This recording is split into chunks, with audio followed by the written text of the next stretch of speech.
क्योंकि 6:05 में मैं गेट को बंद कर दूंगा, ठीक है ना, यहां पर कोई नहीं आएगा उसके बाद।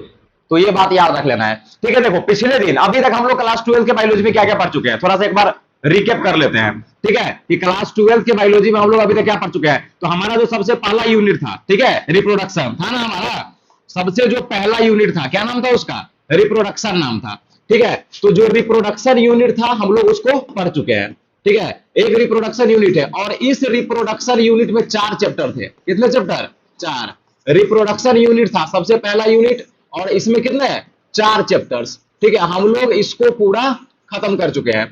सेकेंड जो हमारा यूनिट था वो क्या था, जेनेटिक्स, ठीक है। और इस जेनेटिक्स में 3 चैप्टर, और ये जेनेटिक्स बहुत बड़ा है, ठीक है ना, काफी समय लगता है इसको खत्म करने में, लेकिन हमने खत्म कर लिया। इस जेनेटिक्स में था 3 चैप्टर, ठीक है। मिला जुला करके हमने ये 7 चैप्टर खत्म कर लिया, मिला जुला करके मतलब हम लोग पूरा खत्म कर चुके हैं, ठीक है। रिप्रोडक्शन यूनिट भी हमारा खत्म है और जेनेटिक्स भी हमारा खत्म है।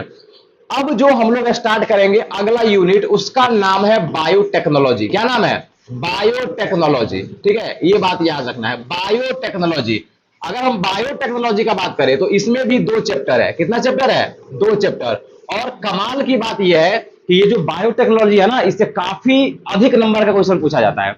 अगर हम बिहार बोर्ड का बात करें तो उसमें अच्छा खासा क्वेश्चन तो पूछता ही है, लेकिन अगर हम इसके लिए नीट का बात करें, ठीक है, तो नीट में लगभग 5 से 7 क्वेश्चन, 5 से, या हम ऐसे बोल सकते हैं कि 3 से 6 क्वेश्चन पूछता है, ठीक है ना। तो ये बहुत कमाल का बात है, ठीक है, ये छोटा मोटा बात नहीं है। एक चैप्टर से 5-6 क्वेश्चन पूछना नीट में, ये बहुत बड़ी बात है। तो इस चैप्टर को ढंग से पढ़ना है। कुछ लोगों को ये चैप्टर टफ लगता है, उसका कारण ये है कि हम लोग अभी तक जो कुछ भी पढ़े हैं वो हम कभी ना कभी पढ़ चुके थे। जैसे रिप्रोडक्शन जब हम लोग स्टार्ट किए तो हम लोग क्लास 10th में भी रिप्रोडक्शन पढ़े थे, क्लास 8th में भी रिप्रोडक्शन पढ़े हुए थे। तो हमने क्या किया, इसको रिलेट कर लिया, ठीक है, क्योंकि हम लोग पीछे पढ़ चुके हैं तो उतना ज्यादा दिक्कत नहीं हुआ। उसी तरीके से जब हम लोग जेनेटिक्स स्टार्ट किए तो क्लास 10th में जेनेटिक्स पढ़ना था, आनुवांशिकी नाम का एक चैप्टर रहा होगा, हेरिडिटी वगैरह, ठीक है ना। तो हम लोग जब जेनेटिक्स स्टार्ट करते हैं तो ये भी हम लोग क्लास 10th में पढ़ रहे होते हैं, तो इसीलिए जेनेटिक्स भी बहुत ज्यादा टफ नहीं लगता है। यानी कि ऐसा लगता रहता है कि चलो हम इसको पिछले क्लास में पढ़ चुके हैं। लेकिन ये जो बायोटेक्नोलॉजी है ना, ये डायरेक्टली हम लोग आज से पहले कभी नहीं पढ़े है ना, 11th में, 10th में, 9th में कभी नहीं, ठीक है। बायोटेक्नोलॉजी हम लोग आज तक कभी पढ़े ही नहीं है।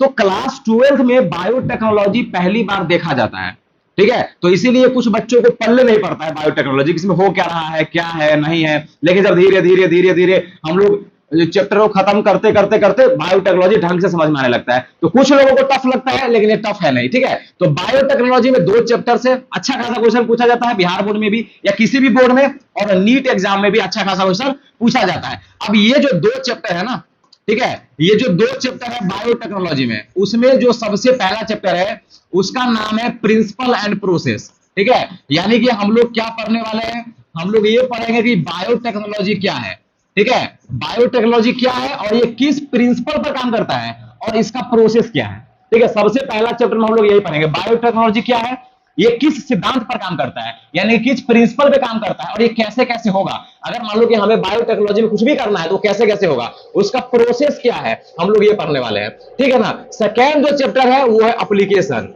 ठीक है। यानी कि बायोटेक्नोलॉजी अगर हम पढ़ लिए, अगर हम समझ लिए बायोटेक्नोलॉजी क्या है, बायोटेक्नोलॉजी कैसे कैसे होगा, अगर हम ये पढ़ लिए, ठीक है, तब इसका क्या करेंगे लेकर के हम, इसका एप्लीकेशन क्या है, इसका हम दुनिया में यूज कहां करने वाले हैं, ठीक है। तो एप्लीकेशन के बारे में हम लोग सेकंड चैप्टर में पढ़ेंगे। तो ये 2 चैप्टर है बायोटेक्नोलॉजी का, जो बहुत ही शानदार चैप्टर है। उसमें ये वाला जो चैप्टर है प्रिंसिपल एंड प्रोसेस, लगभग 3-4 क्वेश्चन तो नीट यहीं से पूछ देता है, ठीक है ना। तो काफी स्कोरिंग चैप्टर है बोर्ड के लिए भी और नीट एग्जाम के लिए भी। तो चलो हम लोग स्टार्ट करते हैं बायोटेक्नोलॉजी। ये बायोटेक्नोलॉजी क्या है, थोड़ा सा कहानी को समझते हैं, ठीक है। ये बायोटेक्नोलॉजी होता क्या है, सभी लोग आराम से सुनोगे, ठीक है, नहीं तो फिर बाद में दिक्कत होने वाला है, ठीक है। इसको हम कहीं साइड में कर देते हैं, ठीक है। चलो आओ समझते हैं कि ये बायोटेक्नोलॉजी क्या है, ठीक है।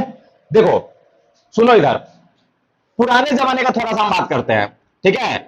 बहुत पुराने जमाने का बात है, या अभी गांव में तो अभी भी हो रहा है ना, ठीक है। हमारे घर में दही बनता है, क्या बनता है, दही, कर्ड, ठीक है, दही बनता है। हम लोग दही बनाने के लिए क्या करते हैं, दही बनाने के लिए हमारे पास मिल्क होता है, ठीक है ना।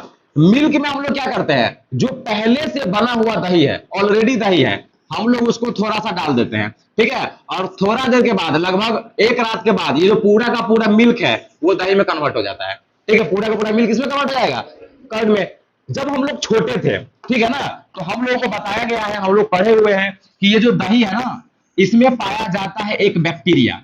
कौन पाया जाता है? एक बैक्टीरिया, जिसका नाम होता है लैक्टोबेसिलस। क्या नाम होगा? लैक्टोबेसिलस। ये तो सभी लोग को मालूम है, लैक्टोबेसिलस। और यही बैक्टीरिया पूरे के पूरे मिल्क को किसमें कन्वर्ट कर देता है? दही में कन्वर्ट कर देता है। तो यहां पर हो क्या रहा है, अगर हम इस एग्जाम्पल के बारे में बात करें, अगर हम दही बनने वाला खेला को थोड़ा सा समझने का प्रयास करें, तो यहाँ पे क्या हो रहा है? तो यहाँ पे हमारे पास एक लिविंग ऑर्गेनिज्म है जिसका नाम है बैक्टीरिया, ठीक है ना, मतलब एक बैक्टीरिया जो कि लिविंग ऑर्गेनिज्म है।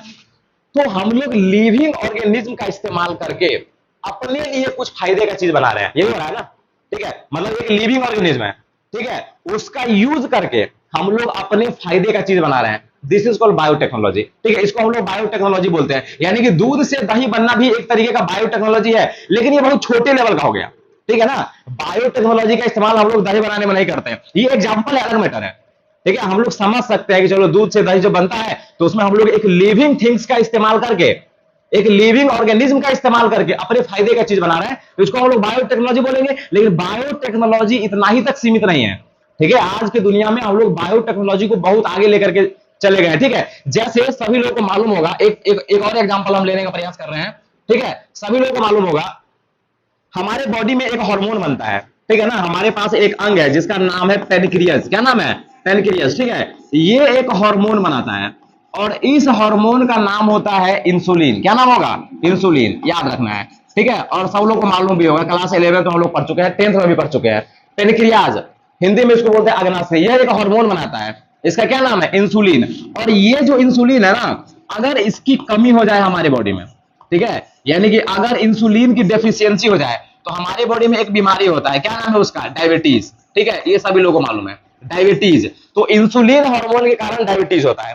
तो अब अगर मान लो किसी व्यक्ति को डायबिटीज हो गया है, तो डायबिटीज कैसे ठीक होगा?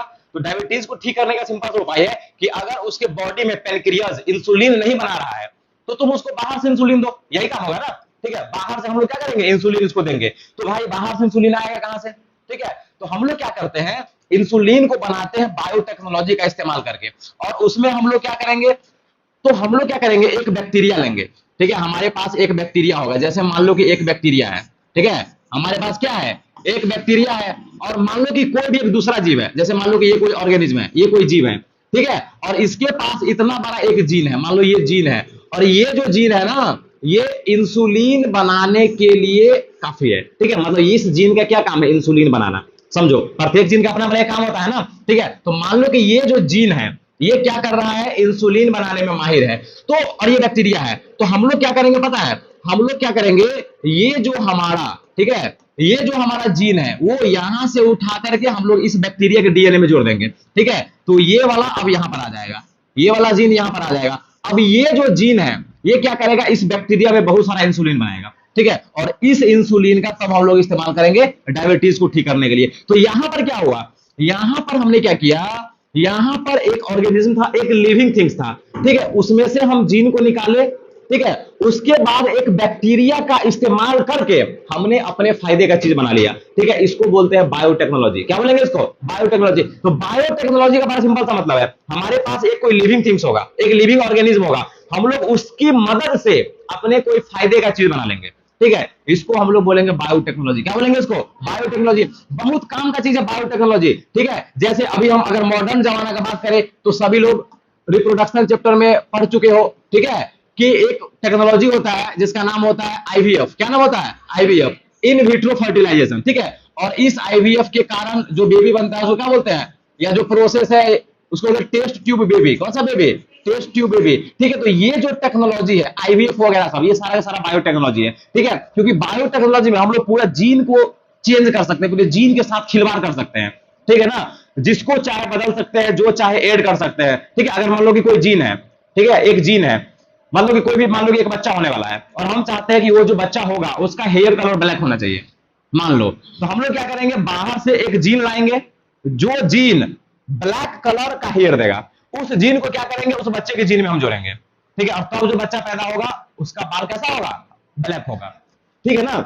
अगर मान लो कि हम चाहते हैं कि जो बच्चा पैदा होगा वो लंबा होना चाहिए, यानी कि उसका हाइट लगभग 6 फीट होना चाहिए, तो हम लोग क्या करेंगे, कहीं से ऐसा जीन जुगाड़ करके लाएंगे जो जीन लंबा हाइट के लिए मतलब बना है, तो हम लोग क्या करेंगे, उस जीन को लाएंगे और उस बच्चे के डीएनए में जोड़ देंगे, ठीक है। तब जो बच्चा पैदा होगा उसका हाइट क्या होगा, काफी लंबा होगा, ठीक है। तो ये सारा का सारा बायोटेक्नोलॉजी है। तो बायोटेक्नोलॉजी में हम लोग क्या कर रहे हैं, किसी दूसरे जीव का इस्तेमाल कर रहे हैं, ठीक है। डायरेक्ट उस जीव का इस्तेमाल कर रहे हैं या नहीं, तो उसके किसी न किसी प्रोडक्ट या जीन वगैरह किसी न किसी चीज का हम लोग इस्तेमाल कर रहे हैं, ठीक है। तो दूसरे जीव का हम लोग इस्तेमाल कर रहे हैं अपने फायदे के लिए, तो हम लोग इसको बोलते हैं बायोटेक्नोलॉजी। क्या बोलेंगे इसको, बायोटेक्नोलॉजी। ये बात याद रखना है। तो ये हो गया बायोटेक्नोलॉजी, ठीक है। अब थोड़ा सा इसको हम और समझने का प्रयास करते हैं, ठीक है। बायोटेक्नोलॉजी को थोड़ा सा और समझने का प्रयास करेंगे, और हम लोग करेंगे क्या, जैसे मान लो इस एग्जाम्पल को अगर हम देखें, ये जो बैक्टीरिया था, यहां से मतलब हम जीएनए किसी जीन लेकर किसी बैक्टीरिया के बॉडी में डाल रहे थे। तो जब हम लोग बायोटेक्नोलॉजी करते हैं ना,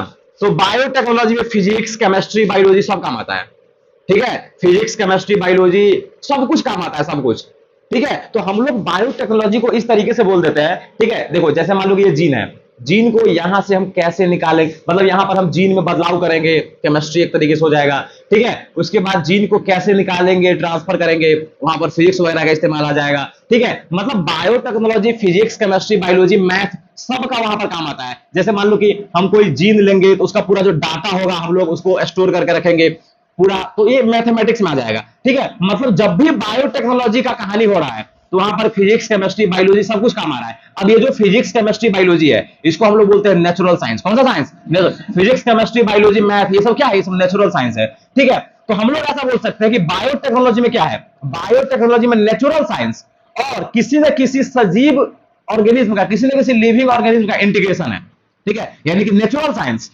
ठीक है, यानी फिजिक्स, केमिस्ट्री, बायोलॉजी, मैथ और किसी लिविंग ऑर्गेनिज्म का इंटीग्रेशन करके हम लोग अपने फायदे का चीज बनाते हैं, तो इसका नाम है बायोटेक्नोलॉजी, ठीक है। तो ये बात याद रखना है। तो बायोटेक्नोलॉजी के बारे में हम बहुत सारा बात कर सकते हैं। तो बायोटेक्नोलॉजी में जो डिफिनीशन है, तो बायोटेक्नोलॉजी ऐसे टेक्निक का नाम है जिसका इस्तेमाल करके हम लोग लिविंग ऑर्गेनिज्म से क्या कर लेते हैं, अपने लिए यूजफुल पदार्थ बना लेते हैं, यूजफुल प्रोडक्ट बना लेते हैं, तब इसको हम लोग क्या बोलते हैं, बायोटेक्नोलॉजी बोलते हैं, ठीक है। एक यूरोपियन फेडरेशन ऑफ बायोटेक्नोलॉजी है, ईएफबी, ठीक है ना, ये भी बायोटेक्नोलॉजी का डिफिनेशन देता है। और ये बायोटेक्नोलॉजी का क्या डिफिनेशन देता है, जो अभी हम कहें कि बायोटेक्नोलॉजी है ना, वो इंटीग्रेशन है नेचुरल साइंस और ऑर्गेनिज्म का, ठीक है। यानी किसी भी लिविंग ऑर्गेनिज्म या नहीं तो उस लिविंग ऑर्गेनिज्म का सेल, उसका कोई बॉडी पार्ट, ठीक है ना, या कोई भी डीएनए वगैरह, उसका इंटीग्रेशन है। यानी कि बायोटेक्नोलॉजी क्या है, तो बायोटेक्नोलॉजी नेचुरल साइंस, ठीक है, और लिविंग ऑर्गेनिज्म का इंटीग्रेशन है। ये कौन कहता है, ये कहता है ईएफबी, ठीक है ना, यूरोपियन फेडरेशन ऑफ बायोटेक्नोलॉजी। तो ये बात याद रखना है। अगर हमसे क्वेश्चन पूछ दिया कि ईएफबी के अकॉर्डिंग बायोटेक्नोलॉजी का डिफिनेशन लिखो, तो हम लोग ये लिखेंगे, या नहीं तो नॉर्मली बायोटेक्नोलॉजी का डिफिनेशन ऊपर लिखे हुआ है कि बायोटेक्नोलॉजी किसको बोलते हैं। तो बायोटेक्नोलॉजी वैसे टेक्निक्स का नाम है जिसमें किसी लिविंग ऑर्गेनिज्म का इस्तेमाल करके इंसान अपने फायदे का चीज बनाता है, ठीक है। उसको हम लोग क्या बोलेंगे, बायोटेक्नोलॉजी। देख लो ये जो पिक्चर लगा हुआ है, ये पूरा बायोटेक्नोलॉजी की कहानी को दिखा रहा है, ठीक है। बड़ा इंटरेस्टिंग ब्रांच है ये बायोटेक्नोलॉजी, ठीक है, बहुत मजा आता है इसमें। चलो अब हम लोग आगे बढ़ते हैं, ठीक है। अब ये बायोटेक्नोलॉजी क्या क्या कर सकता है, ठीक है। हमारे पास मुद्दा का बात यह है कि ये बायोटेक्नोलॉजी क्या क्या कर सकता है, कहां कहां पर इसका काम आएगा। तो एक दो एग्जांपल हम दिए हुए हैं, ठीक है। बाकी बायोटेक्नोलॉजी इसके अलावा भी बहुत जगह काम आएगा, ठीक है। जिसमें एक चीज है बायोटेक्नोलॉजी डील्स विथ, यानी बायोटेक्नोलॉजी कहां कहां पर काम आएगा, ठीक है। तो ये माइक्रोब मेडिएटेड प्रोसेस में काम आ जाएगा, ठीक है। माइक्रोब मेडिएटेड प्रोसेस में काम आएगा, ठीक है। यानी कि दही वगैरह बनाने में, ब्रेड बनाने में, वाइन बनाने में, यानी कि कोई भी ऐसा काम जो माइक्रोब यानी कि सूक्ष्म जीव के कारण हो रहा है, जैसे दही बनना सूक्ष्म जीव के कारण हो रहा है, इडली डोसा कुछ भी बनता है, ठीक है ना, ब्रेड या शराब वराब जो भी बनता है वो सब माइक्रो ऑर्गेनिज्म के कारण बनता है, यानी माइक्रोब से कारण बनता है, तो वहां पर बायोटेक्नोलॉजी का काम आ जाएगा। दूसरा अभी बताया आईवीएफ, ठीक है, in vitro fertilisation, test tube baby, ठीक है ना, ये भी इसमें भी बायोटेक्नोलॉजी काम आता है। उसके बाद हम कोई भी जीन वगैरह को मतलब कोई भी चीज हम बना रहे हैं, जीन वगैरह का इस्तेमाल कर रहे हैं, तो ये सारा का सारा चीज किसमें आ जाएगा, बायोटेक्नोलॉजी में। यानी कि जीन वगैरह में छेड़खानी और खानी करके हम कुछ भी कर रहे हैं तो किसमें आ जाएगा, बायोटेक्नोलॉजी में आ जाएगा, ठीक है। उसके बाद हम लोग डीएनए वैक्सीन बनाते हैं, जैसे मान लो कि कोविड-19 आया हुआ था तो वहां पर वैक्सीन बना रहा था ना साइंटिस्ट लोग, तो वैक्सीन भी बहुत टाइप के होते हैं, उसमें से एक वैक्सीन का नाम होता है डीएनए वैक्सीन। कौन सा वैक्सीन, डीएनए वैक्सीन, ठीक है। तो डीएनए वैक्सीन जब हम लोग बनाते हैं तो बायोटेक्नोलॉजी की मदद से बनाते हैं। डीएनए वैक्सीन बनाने में पूरा का पूरा बायोटेक्नोलॉजी इस्तेमाल आता है। तो ये जो स्लाइड है ये हमें ये बता रहा है कि बायोटेक्नोलॉजी क्या क्या कर सकता है, यानी कि बायोटेक्नोलॉजी किन किन चीजों से डील्स कर सकता है, ये हम पढ़ लिए, ठीक है। अब हम आगे बढ़ते हैं। देखो ये बायोटेक्नोलॉजी होगा कैसे, तो जनरली जो बायोटेक्नोलॉजी है ना, बायोटेक्नोलॉजी में दो प्रोसेस है। कितने प्रोसेस है? दो। यानी कि हम ऐसा बोल सकते हैं कि बायोटेक्नोलॉजी में मेनली दो काम करना पड़ता है, ठीक है ना। बायोटेक्नोलॉजी में मेनली दो टेक्निक है, ठीक है। उसमें से एक का नाम है जेनेटिक इंजीनियरिंग। क्या नाम है इसका? जेनेटिक इंजीनियरिंग, याद रखना है।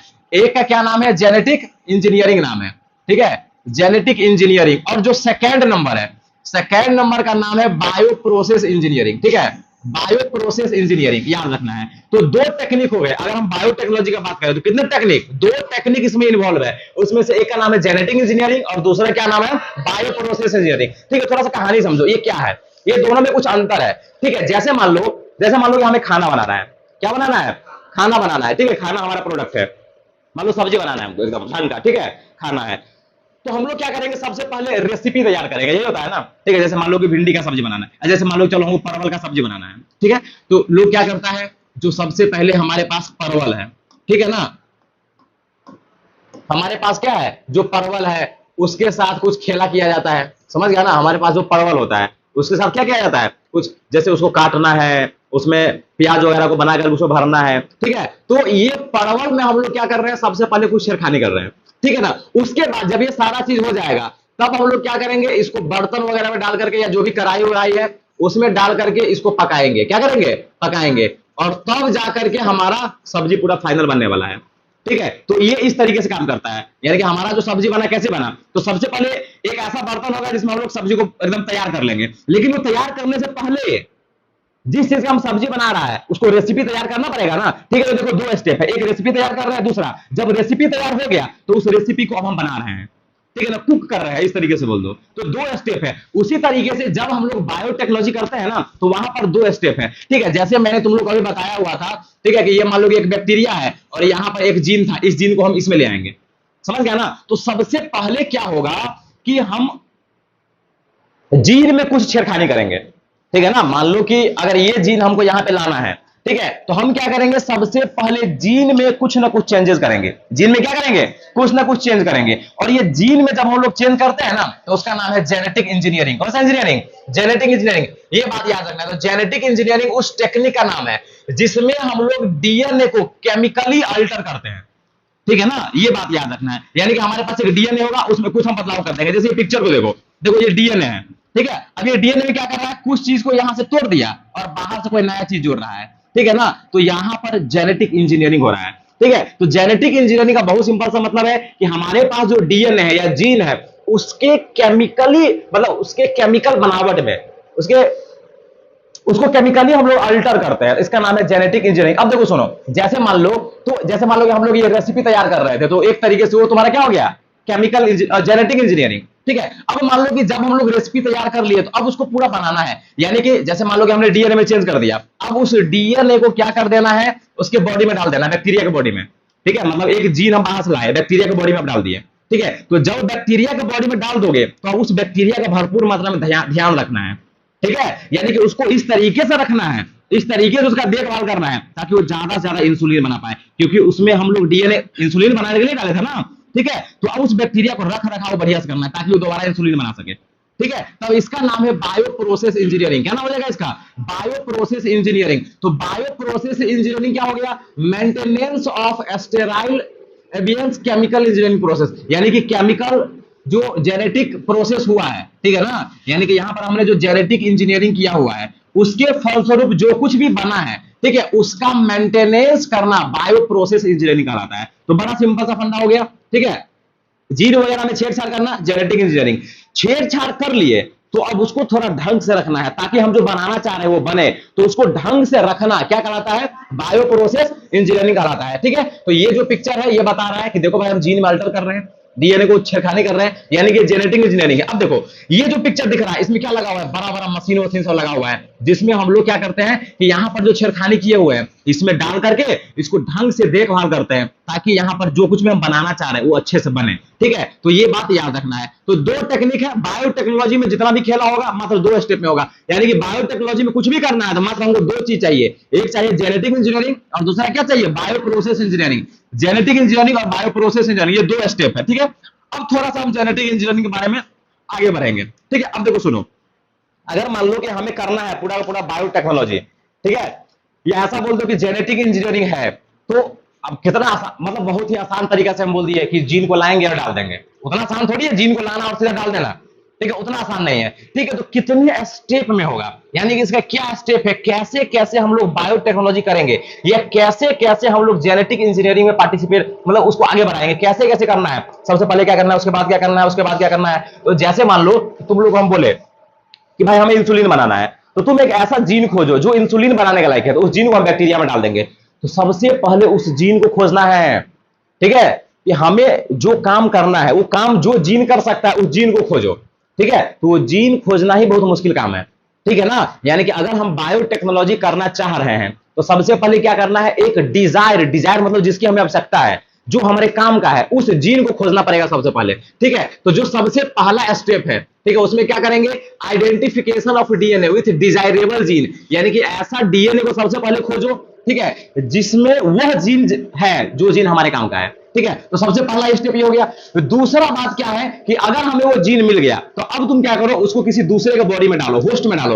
होस्ट मतलब जैसे हम लोग उस जीन को बैक्टीरिया में डाल रहे हैं तो बैक्टीरिया होस्ट हो गया, ठीक है ना। तो अगर हमको जीन मिल गया तो अब क्या करेंगे, उसको हम किसी जीव में डालेंगे, यानी किसी होस्ट में डालेंगे। अब ये डालना भी उतना आसान नहीं है, समझो, हम कह रहे हैं कि डाल देंगे लेकिन उतना आसान नहीं है, ठीक है ना। समझो ना, एक डीएनए कितना छोटा चीज है, ठीक है, और उसको किसी दूसरे के बॉडी में डालना है तो उतना आसान नहीं है। ये बड़ा चीज थोड़ी है पकड़ के लाएंगे और डाल देंगे, ऐसा तो है नहीं, तो ये बहुत मुश्किल काम है, ये सब उतना आसान नहीं है। ठीक है, तो सबसे पहले क्या करेंगे, एक डीएनए खोजेंगे जिसमें वह जीन मौजूद होगा जो हमारे काम का है, पहला नंबर बात। अब वो हो जाएगा तब क्या करेंगे, जो जीन हमको मिला है, जो डीएनए हमको मिला है, उसको किसी दूसरे होस्ट में डाल देंगे। ठीक है, अब तीसरा क्या हो जाएगा, तीसरा होगा कि अगर तुमने उसके बॉडी में डाल दिया तो अब उसका तुम मेंटेनेंस करो ढंग से, ठीक है, अच्छे से उसको इंट्रोड्यूस करो, ठीक है, ताकि हमारा जो प्रोडक्ट है वो ढंग से बन सके। ठीक है ना, तो ये देखो तीन स्टेप है बायोटेक्नोलॉजी का। सबसे पहले क्या करना है, डिजायरेबल जीन को खोजो, जिस जीन की हमें आवश्यकता है वो जीन खोज लो। दूसरा बात क्या करना है, ठीक है, कि जो जीन खोजे हो अगर वो मिल गया तो उसको तुम दूसरे को होस्ट में डाल दो, ठीक है, उसके बाद उसका मेंटेनेंस करना है, ठीक है, ताकि हमारा प्रोडक्ट ढंग से बन सके। तो ये बात याद रखना है, ये बायोटेक्नोलॉजी का स्टेप है या जेनेटिक इंजीनियरिंग का स्टेप है। ठीक है, अब हम लोग थोड़ा सा सभी के बारे में बारी बारी से पढ़ लेते हैं। ठीक है, जेनेटिक इंजीनियरिंग में हम लोग क्या करते हैं, ओनली डिजायरेबल जीन का इस्तेमाल करते हैं, इंट्रोड्यूस किया जाता है, ठीक है, क्योंकि इसमें फालतू का जीन हम लोग इस्तेमाल नहीं कर सकते हैं। जो ट्रेडिशनल हाइब्रिडाइजेशन टेक्निक था, ठीक है ना, उसमें हम लोग अनडिजायरेबल, डिजायरेबल कुछ जीन का इस्तेमाल कर लेते थे, लेकिन बायोटेक्नोलॉजी में हम लोग सिर्फ और सिर्फ डिजायरेबल, यानी कि जो जीन हमारे काम का है सिर्फ उसी को लेंगे, हम फालतू का जीन को नहीं डाल सकते हैं। ठीक है ना, तो ये बात याद रखना, सिर्फ डिजायरेबल जीन को हम लोग डालते हैं। ठीक है, अगर मान लो कि हमें किसी दूसरे के बॉडी में डालना है तो डायरेक्ट नहीं डलाएगा, ठीक है ना, हम लोग फिर बीच में किसी का इस्तेमाल करेंगे। ठीक है ना, जैसे मान लो कि ये बैक्टीरिया है, ठीक है, मान लो ये बैक्टीरिया है, ठीक है, अब मान लो कि हमें कोई जीन डालना है, ठीक है, किसी सेल में डालना है, तो ऐसे डायरेक्ट नहीं डलाएगा। हम लोग जैसे जैसे मान लो कि ये एक, जैसे मान लो कि कोई ये एक जीव है, ठीक है, और इसके पास क्या है, एक जीन है, ठीक है, ये क्या है, जीन है, और मान लो कि इसके शरीर में डालना है, ये मान लो ये बैक्टीरिया है जिसका नाम है इकोलाई, क्या नाम है, इकोलाई। अब इस जीन को हमें इसमें डालना है, तो डायरेक्ट नहीं होगा कि हम पकड़ के इसमें डाल देंगे, नहीं, ऐसा नहीं होगा। हम लोग क्या करेंगे, बीच में एक स्पेशल चीज का इस्तेमाल करेंगे और इस जीन को हम लोग क्या करेंगे, पहले इसके बॉडी में जोड़ देंगे, समझ गया ना, और फिर इसको इसके शरीर में डाल देंगे। तो ये जो लोग है, ये जो तुमको दिख रहा है, जो जीन को क्या कर रहा है, अपने साथ जोड़ करके दूसरे के बॉडी में डाल रहा है, हम लोग इसको नाम देते हैं वेक्टर। क्या नाम दे देंगे, वेक्टर। ये बात याद रखना है, समझ गया ना। यानी कि अगर हम जो डिजायरेबल जीन खोजे हुए हैं अगर उसको किसी होस्ट में डालना है तो हम लोग वेक्टर के इस्तेमाल से डालेंगे। किसके इस्तेमाल से डालेंगे, वेक्टर के इस्तेमाल से डालेंगे, ये बात याद रखना है, ठीक है ना। तो एक वेक्टर डीएनए होता है, एक वेक्टर कोई जीव नहीं है, एक वेक्टर डीएनए हो सकता है, ठीक है। जैसे जनरली हम लोग प्लाज्मिड का इस्तेमाल करते हैं, किसका इस्तेमाल करते हैं, प्लाज्मिड का। प्लाज्मिड क्या है, प्रोकैरियोटिक सेल में पढ़ा होगा 11वीं क्लास में, प्रोकैरियोटिक सेल में गोल गोल डीएनए पाया जाता है, सर्कुलर डीएनए पाया जाता है, उसका नाम होता है प्लाज्मिड, ठीक है। तो जो वेक्टर होता है ना, वो वेक्टर एक तरीके का डीएनए होता है, ठीक है, जो यूज किया जाता है बाहरी डीएनए को किसी होस्ट में डालने के लिए, ठीक है। तो ये बात याद रखना, ये वेक्टर का डेफिनेशन है, ठीक है। तो वेक्टर क्या है, वेक्टर एक तरीके का डीएनए होता है जैसे प्लाज्मिड, जो यूज किया जाता है किसी एलियन पीस ऑफ डीएनए को किसी ऑर्गेनिज्म में डालने के लिए, ठीक है। तो ये बात याद रखना है, ये क्या हो गया, वेक्टर हो गया। जैसे यहां पर देख लो, यहां पर, ठीक है, ये प्लाज्मिड है, हम लोग प्लाज्मिड में क्या कर दिए, किसी डीएनए को जोड़ करके और फिर उसको पूरे शरीर में डाल दिए, इकोलाई के शरीर में डाल दिए, तो ये हो गया वेक्टर, ठीक है। अब देखो मेंटेनेंस करना है, ठीक है ना, यानी कि हम जो डीएनए को इंट्रोड्यूस कर दिए, तो ऐसा तो है नहीं कि कहीं भी डाल देंगे, ऐसा नहीं होता है, ठीक है। सभी लोग पढ़े हो पिछला चैप्टर में डीएनए रेप्लिकेशन, ठीक है। अगर मान लो कि एक जीन हम बाहर से लाए और किसी के बॉडी में डाल दिए, चेहरा कर जाता है, अच्छा इधर आते हुए कर जाता है, अच्छा चलो ठीक है। हाँ, हम क्या बता रहे थे, देखो जैसे पिछले चैप्टर में जो हमारा मॉलिक्यूलर बेसिस ऑफ इनहेरिटेंस था, ठीक है, उसमें हम लोग क्या कर रहे थे, उसमें एक टॉपिक पढ़ रहे थे जिसका नाम था डीएनए रेप्लिकेशन, ठीक है। तो डीएनए रेप्लिकेशन क्या था, एक डीएनए से बहुत सारे डीएनए बनेगा, उसको बोलेंगे डीएनए रेप्लिकेशन। तो अगर मान लो कि हम कोई बाहर से एक जीन किसी के बॉडी में डाले हैं, तो वो जीन तब काम करेगा जब वो जीन अपनी संख्या को बढ़ाएगा, यानी कि अपनी संख्या को बहुत बढ़ाएगा, यानी कि जो डीएनए हम बाहर से किसी के बॉडी में डाले हैं उसका जब तक रेप्लिकेशन नहीं होगा तब तो वो काम नहीं करेगा। और रेप्लिकेशन कब होगा, जब उस जीन को हम ORI पर जोड़ेंगे। कहां जोड़ेंगे, ORI, यानी कि ओरिजिन ऑफ रेप्लिकेशन। कहां पर रेप्लिकेशन शुरू होता है, हम लोग उसी जगह पे जोड़ेंगे, तब जाकर के वो डीएनए क्या करेगा, अपनी संख्या को बढ़ाएगा और हम जो चाह रहे हैं वो बनेगा। तो ये बात याद रखना है। तो डायरेक्ट कहीं भी किसी के बॉडी में नहीं डाल देना है, ठीक है, बल्कि जो बाहर वाला डीएनए है, ठीक है ना, उस बाहर वाले डीएनए को हम लोग कहां पर जोड़ते हैं, ORI पर, यानी कि ओरिजिन ऑफ रेप्लिकेशन पर जोड़ते हैं, ताकि ये अपनी संख्या को मल्टीप्लाई कर सके, ठीक है, और जो हम बनाना चाह रहे हैं वो क्या हो, बने। अगर हम ऐसा नहीं करेंगे, अगर हम ORI पर नहीं जोड़ेंगे, ठीक है, तो वो क्या करेगा, अपनी संख्या को नहीं बढ़ाएगा। ये बात याद रखना है, ठीक है। आगे बढ़ जाते हैं अब हम, ठीक है। चलो ये देखो, इसके बारे में थोड़ा सा जानो, ठीक है। अभी तक हम क्या बता रहे थे, थोड़ा कहानी समझो। अभी तक हम क्या बता रहे थे कि बाहर से कोई डीएनए लाओ, किसी दूसरे के बॉडी में जोड़ दो और कोई नया चीज बना लो।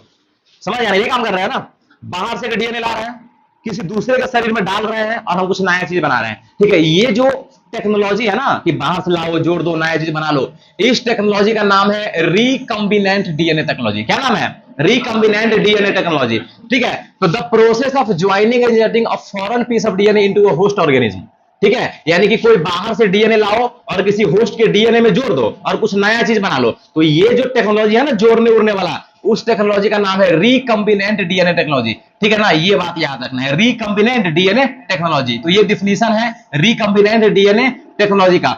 सबसे पहला रिकम्बिनेंट डीएनए, आरडीएनए, सबसे पहला रिकम्बिनेंट डीएनए, ठीक है, 1972 में बनाया गया था।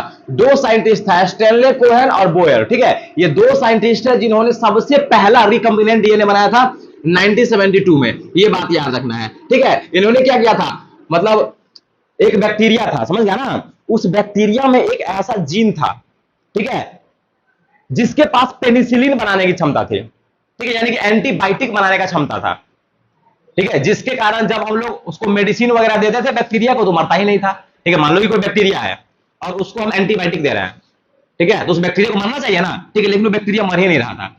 तो बाद में जाकर पता चला कि उस बैक्टीरिया के बॉडी में एक जीन है जो एंटीबायोटिक के विरोध में कोई प्रोडक्ट बना रहा है, यानी कि वो ऐसा प्रोडक्ट बना रहा है जिसके कारण हमारा एंटीबायोटिक उस पर कोई इफेक्ट ही नहीं कर रहा है, यानी कि वो एंटीबायोटिक रेसिस्टेंट जीन है उसके पास कौन सा जीन था, एंटीबायोटिक रेसिस्टेंट, जो एंटीबायोटिक से उसको क्या करता था, बचाता था, ठीक है ना।